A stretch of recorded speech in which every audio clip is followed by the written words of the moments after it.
வணக்கம், அனைவருக்கும் வணக்கம். நம்ம இப்போ சமோசா பார்க்கலாமா? அந்த சமோசாவில் பாருங்களேன், வீட்டில் செஞ்ச சமோசானால் அந்த சமோசாவில் எண்ணெயே குடிக்கல பார்த்தீங்களா? வெளியில் வாங்கினோம்னா நம்ம கை ஃபுல்லாக எண்ணெயாக தான் இருக்கும். முடிஞ்ச அளவு வீட்டிலேயே செஞ்சு சாப்பிட்றது நல்லது. குழந்தைங்களுக்கும் உடம்பு ஹெல்த்து, நம்மளுக்கும் ஹெல்த்து. வீட்டில் பெரியவங்க இருந்தாலும் சாப்பிட்டா அவங்களுக்கும் நல்லாயிருக்கும். எண்ணெய் குடிக்காமல் இருந்தால் தான் எண்ணெய் பலகாரம் சாப்பிட்டப்போ நம்மளுக்கு நெஞ்ச கரிக்காமல் இருக்கும் இல்லையா? அதனால் முடிஞ்ச அளவு வீட்டிலேயே செஞ்சு கொடுக்குறது ரொம்ப நல்லது. நான் ட்ரை பண்ணி பார்த்தேன், சமோசா சூப்பராக வந்தது. அதை உங்கள்கிட்டையும் நான் இப்போ பகிர்ந்து கொள்கிறேன். ஃபஸ்ட்டு மாவு பிணைஞ்சு வச்சுக்கோங்க. இப்போ மசாலா நம்ம உள்ளே வைப்போம் பார்த்தீங்களா, அந்த சமோசாக்குள்ளே அது செய்கிறோம்.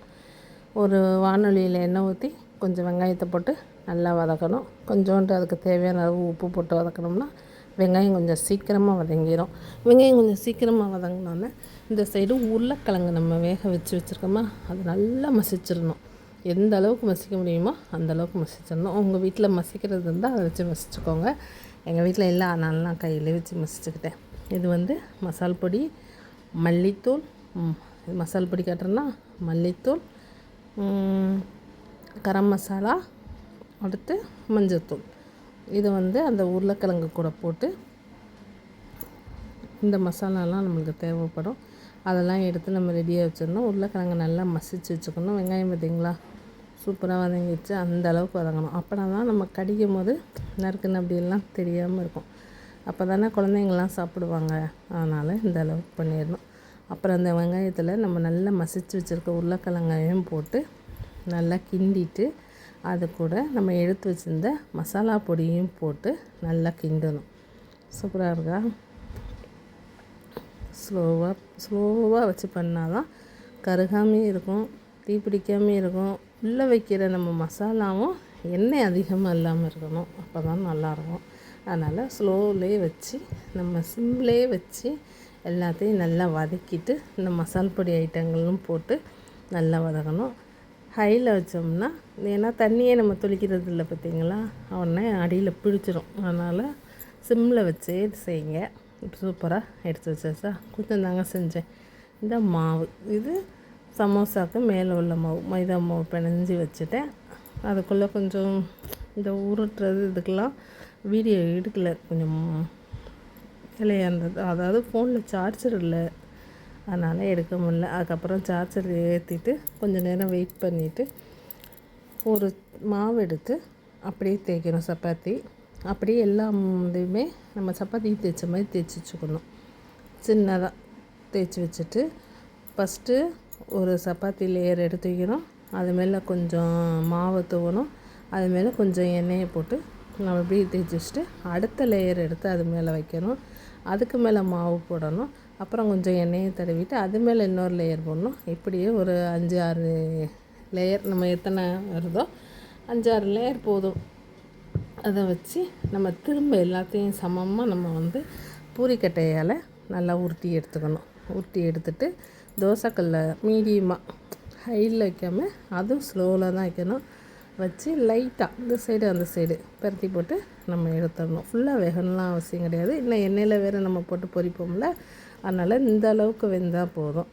இதை எடுத்துடணும். இதை சுற்றி உள்ளதை எடுத்துகிட்டு சதுரமாக கட் பண்ணி வச்சிட்டோம்னா நம்மளுக்கு சமோசா சீட்டு ரெடி ஆயிடும். சமோசா சீட்டு அந்த பையாக பொறுமையாக எடுக்கணும். ஏன்னா இது பாதி தானே வந்திருக்குது, நம்ம அடிச்சு டக்குன்னு எடுத்தோம்னா மாவெல்லாம் இதாகிடும். அதனால் கொஞ்சம் பொறுமையாக கையாளணும். நான் ஒரு கையிலே ஃபோனையும் பிடிச்சிக்கிட்டு ஒரு கையிலே வீடியோவும் எடுக்கிறதுனால கூட கொஞ்சமே லேட் ஆகுது. நீங்கள் வீட்டில் செய்யும்போது கொஞ்சம் சீக்கிரமாகவே செஞ்சிடலாம், ஒன்றும் பிரச்சனை இல்லை. இப்படி எடுத்துட்டோம்னா நம்மளுக்கு ஒரு சதுர பீஸ் இந்த கிடச்சிச்சா, இப்படி சதுர பீஸ் கிடச்சிடும். கிடச்சோன்னா நம்ம ஒவ்வொரு லேயராக வந்துடுதுங்க, சூப்பராக வந்துடுது. இப்படி ஒரு லேயராக தனித்தனியாக வந்துடுது.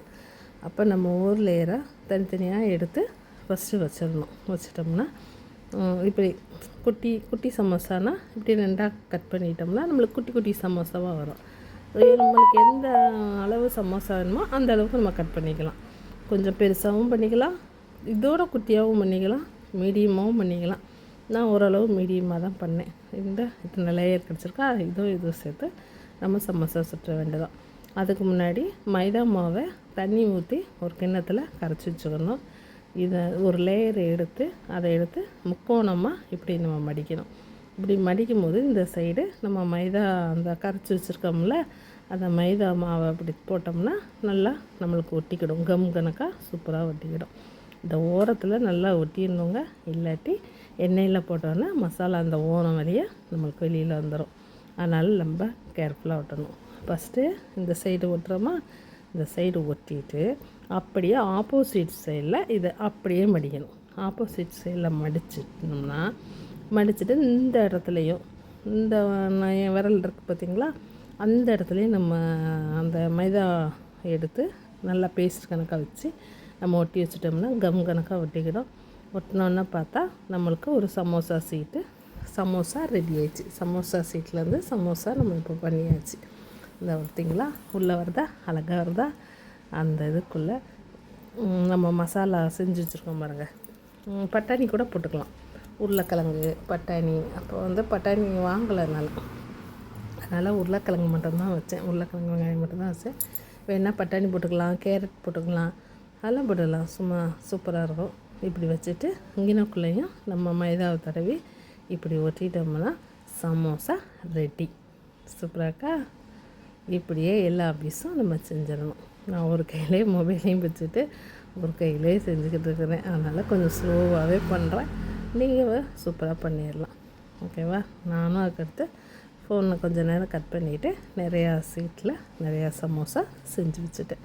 இப்போ சமோசா எல்லாம் செஞ்சு வச்சு ஒன் பை ஒன்னாக நம்ம அடுக்கி வச்சுட்டு இப்போ நம்ம வானொலி எண்ணெய் சுட வச்சு நம்ம இப்போ பொரிச்சு எடுத்துட வேண்டியதுதான்.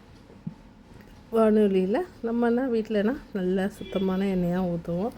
அதெல்லாம் ஒன்றும் பயம் கிடையாது. நல்லாவே சாப்பிட்லாம். சமோசா சாப்பிட்றவங்க, அதெல்லாம் சமோசா பிடிக்காதவங்க யார் இருப்பாங்க சொல்லுங்கள்?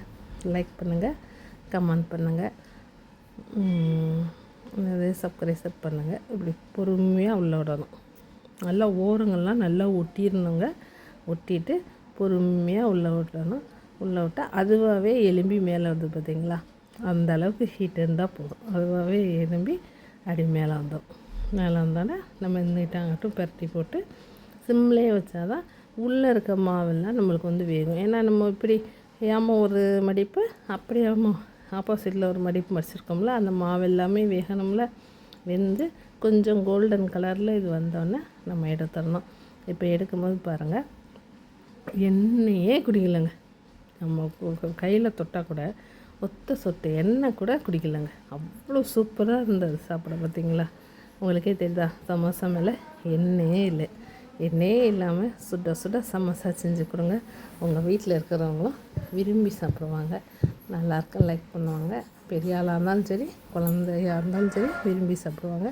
நீங்களும் செஞ்சு பாருங்கள்.